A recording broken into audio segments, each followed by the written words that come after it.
धन्ना जी करके भगवान के भक्त थे, छोटे से थे। घर में संत आए, संत शालिग्राम भगवान की सेवा करते थे।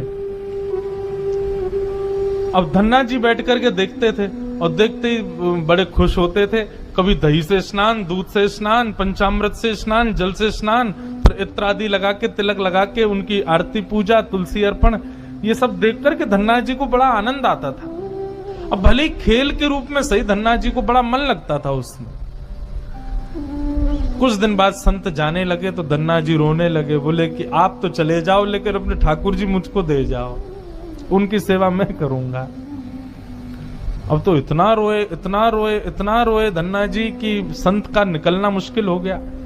तो संत ने क्या किया, रात्रि में धन्ना जी सोए तो बाहर से काला काला एक पत्थर ले आए और उस पर इत्र आदि लगा के, उसको तिलक विलक लगा के, उसको सिंहासन पर बैठा दिया और अपने ठाकुर जी को नीचे बैठा दिया।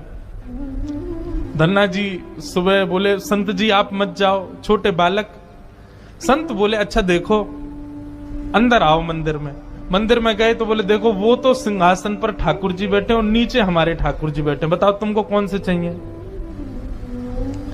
धन्ना जी बोले, मैं तो सिंहासन वाले लूंगा, बड़े वाले ठाकुर जी मेरे। बोले ठीक है, तो उनकी सेवा करो, अब हमको जाने दो।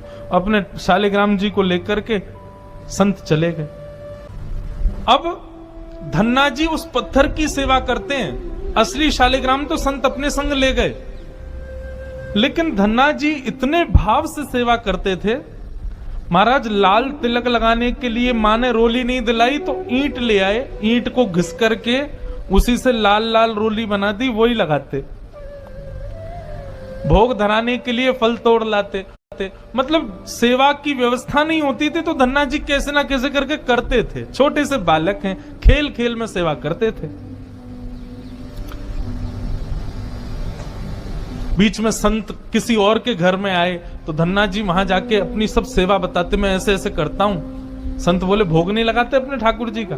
बोले भोग, बोले तुमको भूख लगती है। बोले हाँ, ऐसे ठाकुर जी को भी भोग लगाना चाहिए ना। छोटे बालक को ऐसे ही समझा दिया। अब तो धन्ना जी ने माँ से आज बढ़िया खिचड़ी बनवाई, कड़ी बनवाई, रोटी सब्जी बनवाई और भोग लगा के ले गए ठाकुर जी के पास। संत ने बताया था पर्दा करके भोग लगाना।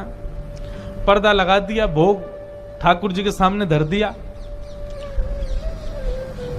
धन्ना जी बार बार पर्दे में से देखें, खा ही नहीं रहे, ठंडा हो जाएगा भोग। ठाकुर जी खा लो जल्दी से, देखो बढ़िया गरम गरम कड़ी लाया हूं और खिचड़ी बनाई, मैया ने घी डाला उस पर, पालो प्रेम से।